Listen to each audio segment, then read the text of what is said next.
right, so I'm currently on the phone with Roger Hammer. He's another musician that reached out about the current interview series. I'm going to go ahead and give him the chance to introduce himself. Good afternoon, good morning, and good evening. I'm Roger Hammer, also known as Roger Hammer Music, because there's a bunch of other Rogers and a bunch of other Hammers out there. I'm unique in that I'm basically a very independent singer-songwriter. I've done a lot of stuff in the music space here over the years, which I can tell you about, from woodwinds and clarinet and even playing in orchestras.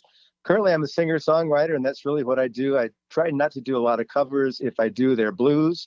Pretty much everything else is original. So thanks for the opportunity. Yeah, absolutely. And I know you have your guitar there with you. Do you want to play a quick tune? Sure. This is currently one that's going to be on one of my upcoming collections. I don't release CDs anymore. It's just going to be on YouTube as a lyric video. This one's called Rivers Flow. It's just a couple of bars for you, okay? Sure.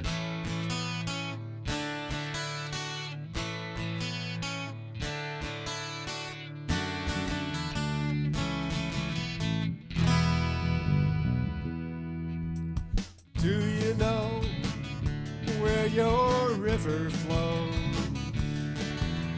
What goes in, what goes out down below? How all that water fills up your oceans. How sun and moon make it all go.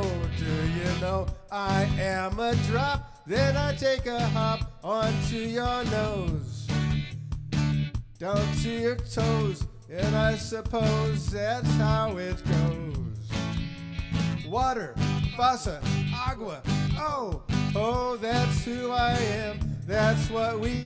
And I'll stop there because you've heard the whole song. Awesome. Very cool. So with these interviews, I always like to kind of figure out how somebody first came in contact with music and what about it was important to them. So tell me about how you first came in contact in music and what was motivating about it. Well, that's pretty easy. I grew up in Omaha, Nebraska. We had a piano in the house. I heard music on the AM radio, believe it or not, AM radio, top 40 and all kinds of stuff like that. I was taken to some concerts early on. I loved the concerts. And I took piano lessons about the age of 2 or 3, and I still play at that level. But at least I play the piano a little bit. I have my mom's piano here, so that was easy. And then in grade school, we went to the song flute, the recorder, and then I learned clarinet because they figured my mouth was fit for that, and I migrated into saxophone. But one of the really cool things that happened to me in high school, I was in the high school band, which is what I did. I wasn't that good at sports. I did tennis and stuff. I wasn't a football player or nothing. But one of the guys who was a tuba player actually handed me a bass guitar. And I said, wow, that's really great. Let's form a band. And he had another friend who had a guitar. We had a drummer. So we had a 4-piece band. We called ourselves the Statesmen back in high school. I couldn't even drive yet. So my first gig, I think either he drove me because he was 16 and my dad drove me. But I've been doing this for a long time. And I think that cat, Brian Finley, who handed me that bass guitar, was really fun. I had a choice between, obviously, guitar. I had some other acoustic guitars and the bass, but somehow the big fat strings and the low sound of the bass resonated with me. So I kind of stuck with that. I've always played guitar too. I'm not a frustrated guitar player who plays bass. I love bass because bass has its own thing. I have a whole blog about that myself because you feel the whole bottom thing here. But I migrated from that. I played in the Omaha Youth Symphony and college orchestras and stuff. And then I moved to Chicago, played in all kinds of different things. Believe it or not, I actually played disco on the saxophone in a bunch of rock and roll bands. So I've been around doing a lot of stuff. Currently, I'm a singer-songwriter. That's basically what I do. Okay, so let's talk about, your early formative years and getting into bands and putting, musicians together. What were kind of your first iterations of that sort of thing? The early thing is just a bunch of friends. In those days, we had folk music going on. I played with some folk music kind of consortia, just doing popular songs. But that rock and roll band, that was the era of the Beatles and the Stones. We copied all that stuff. We actually wrote some of our stuff. That was kind of cool. Over the years, you do seek out people. I played in some other bands later on I can tell you about. Actually had some releases, which is really cool stuff. But in those early days, just a matter of your buddies want to do something. And we had a couple of gigs playing for like youth concerts and churches and stuff like that. So pretty much organic from my point of view. So, for those early projects that you were in, what was your ambition? What were you hoping to get out of those projects? Well, I never really had any preconception, ideas about being a big rock star. I just knew I liked music. Frankly, I always liked science, and most of my career has been supporting myself through science and technology, which is what I do probably better than music. But I never gave up music. It was a motivator. Like I mentioned to you personally, I'm a grandpa. Don't turn this thing off because I have a lot of fun stuff to share. I'm still playing music. I think no matter what you do, you're not going to be a star. Most chances are you're not going to be a big star. Maybe you make a good living at it. You got to dedicate your life to, and that's all you want to do. But music is just in my backbone, my DNA. I can't give it up. I probably should, but I never can. I never will, tell you the truth. Okay, so let's jump forward a little bit. Once you were out of school and out of kind of the educational system, how did you continue to keep music in your life, playing music, writing music, that sort of thing? Well, again, it's a matter of finding people. In those days, you'd read a bulletin board. I hooked up with a band in Chicago where I was a newbie. I left, all the stuff behind back in the Midwest, came to Chicago, was at the University of Chicago. We had a band we called the Circle of Capricorn. And basically, all the guys in that band, the core band, were all Capricorn sun signs. And we played a variety of stuff, including some originals back then. So it's just a matter of finding people and playing with them and hanging out. One of the stories there was we played at a place. It was actually a prison. We had a contact that says, "Well, we'll accept you to play for our prisoners." And the bus broke down. I have a whole song about that. And then we got arrested going to another gig because we are going too fast. So a lot of stories in that era, but it was all about finding buddies and doing the music at the time. Okay, and I get the sense that once you had a group together, you were doing a bunch of touring, going around playing shows. I wouldn't say touring. We basically did some pretty local stuff. I know a lot of guys who didn't have a day job would probably tour because that's what they need to do to make a buck. Hmm. I didn't really do a lot of touring. I played in probably half a dozen Midwestern states over that period of time. Okay, so it was more so you had a gig on the weekend, you would go play the gig, and then back to the regular job the rest of the week, kind of thing. Yeah, that's the deal. But when you're a songwriter, you can kind of do that in all the spare hours. It doesn't make a difference. If I had to songwrite full time, I think I'd get burned out. What would I do for fun? Would I go to the office? I don't know. So Sure.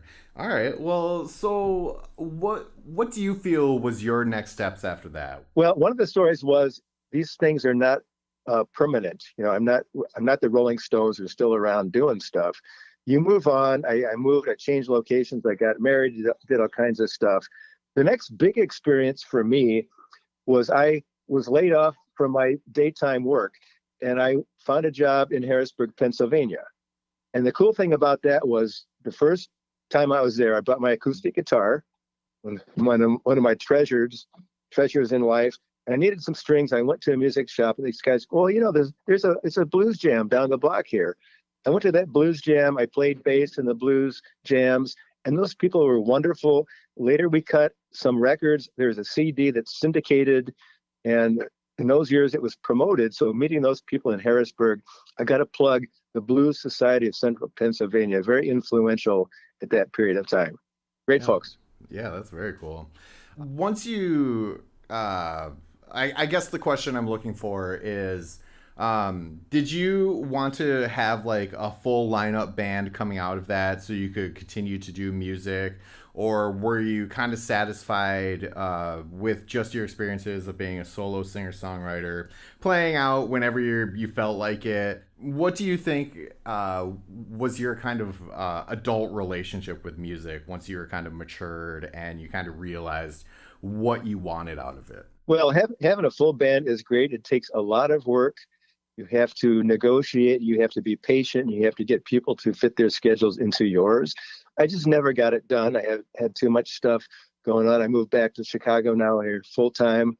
My Illinois license plate's back in my car, but it's just a lot of work to coordinate that stuff. Having said that, you can bring people in and out. You can have people over and jam together and form something. But I'm not looking for a permanent band at this point. I mean, it would have been great. One of the wonderful dreams I have is being a leader of a blues jam.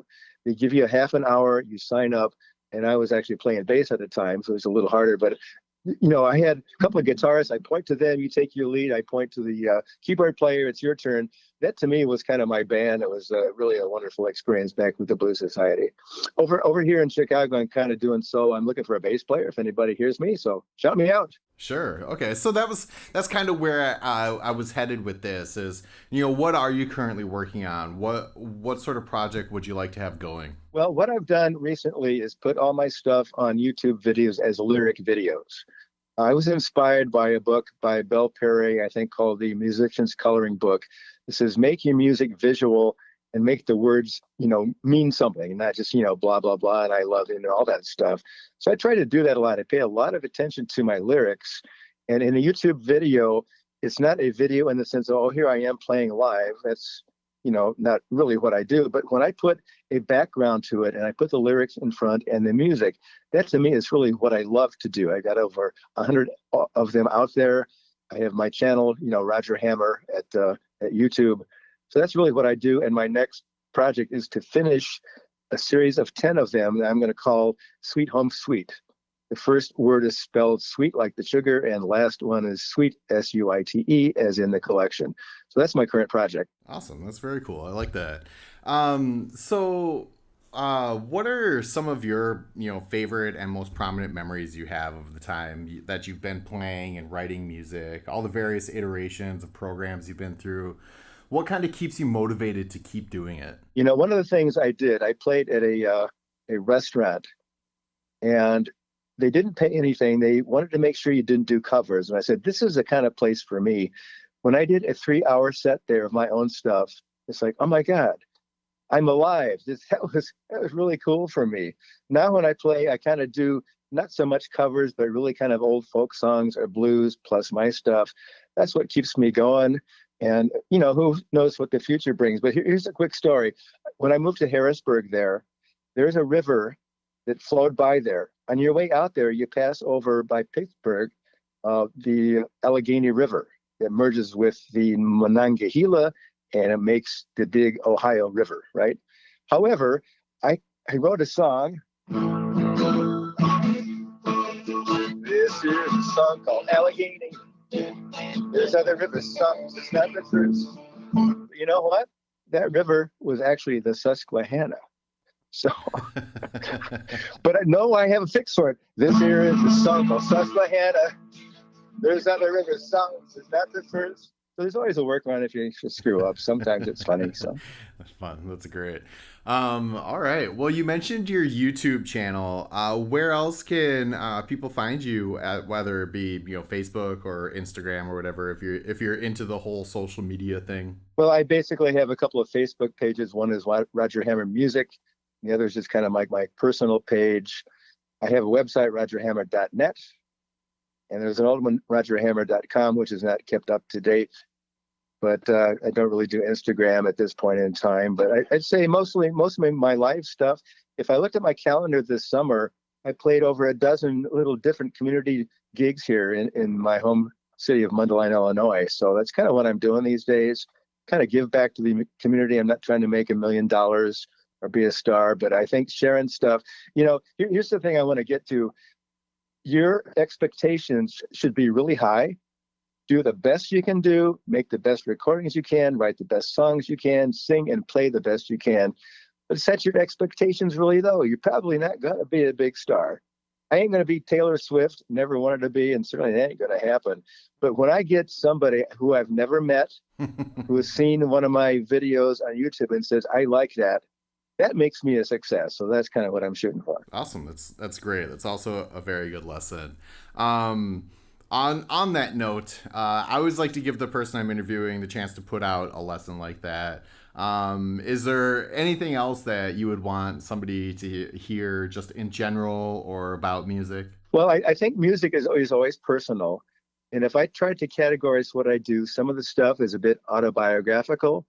I have a song that you can, again, find on the Roger Hammer YouTube channel called My Song.